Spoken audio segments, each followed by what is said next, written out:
Hello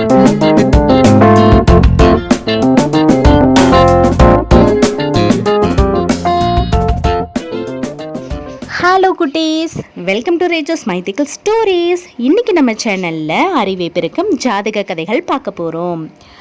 கதையுடைய பெயர் என்ன தெரியுமா? தச்சனின் தர்ம சங்கடம். ஒரு ஊரில் ஒரு அழகான கிராமம் இருந்துச்சான். அந்த கிராமத்தில் தச்சர் ஒருத்தர் வாழ்ந்துக்கிட்ட வந்தாராம். அவருடைய தலைமுடியெல்லாம் கொட்டி போய் தலை வழுக்கையாக இருந்துச்சான். அவருடைய பளபளப்பான முடியில்லாத தலையை சுற்றி பூச்சிகள் பறந்து அவருடைய தச்சு வேலையை செய்ய முடியாமல் தொந்தரவு பண்ணுச்சான். ஒரு நாள் தச்சர் என்ன பண்ணாருன்னா, 2 கைகள்லையும் ஆயுதங்கள் வச்சு வேலை செஞ்சுக்கிட்டு இருந்தாராம். ஒரு கொசு அவரோட தலை மேலே வந்து உட்காந்துக்கிட்டு அவரை கடித்து ரத்தம் குடிக்க தொடங்கிருச்சான். தச்சனால் கொசுவை ஓட்ட முடியலையாம். இதனால் நிம்மதி இழந்த தச்சர் என்ன பண்ணாருன்னா, தனது மகனை அழைச்சி, நான் வேலை செஞ்சு முடிக்கிற வரைக்கும் இங்கேயே இருந்து கொசுக்கள் என்னை தொந்தரவு செய்யாமல் பார்த்துக்கோ அப்படின்னு சொன்னாராம். அப்புறம் தனது தச்சு வேலையை செய்ய தொடங்கினாராம். தச்சனுடைய மகனுக்கு அறிவு கூர்மை கொஞ்சம் குறைவு தான்.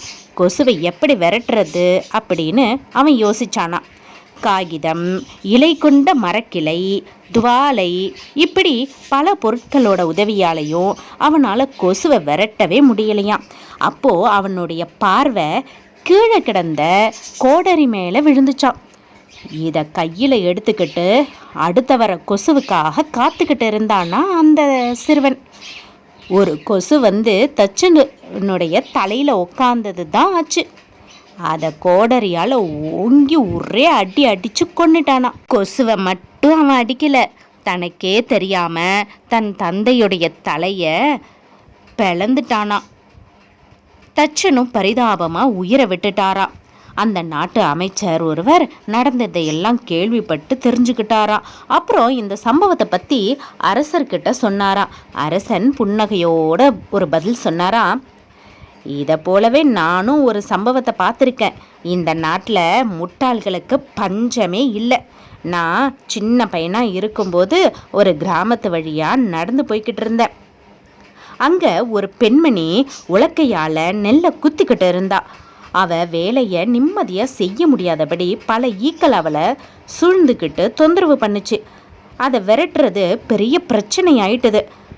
அதனால் அவள் எரிச்சல் அடைஞ்சு தன் மகளை அழைச்சா. ஈக்களை எல்லாம் விரட்டுமாறு சொன்னான்.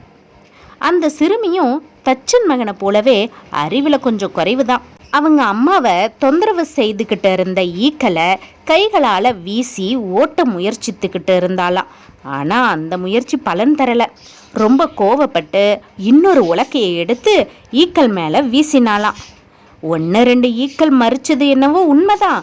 ஆனால் அந்த உலக்க அடி அவளோட அம்மா உயிரையும் பறிச்சுடுத்து. இந்த மாதிரி பல சம்பவங்கள் நடந்துக்கிட்டு தான் இருக்குது அப்படின்னு அந்த ராஜா சொன்னாராம்.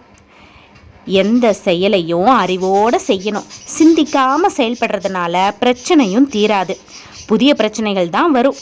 அதனால் நிலைமையை உணர்ந்து பல கோணங்களில் சிந்திச்சு சரியான செயல் எது அப்படின்னு எண்ணி பார்த்து செயல்படுறது தான் அறிவாளிகளுடைய பழக்கம்.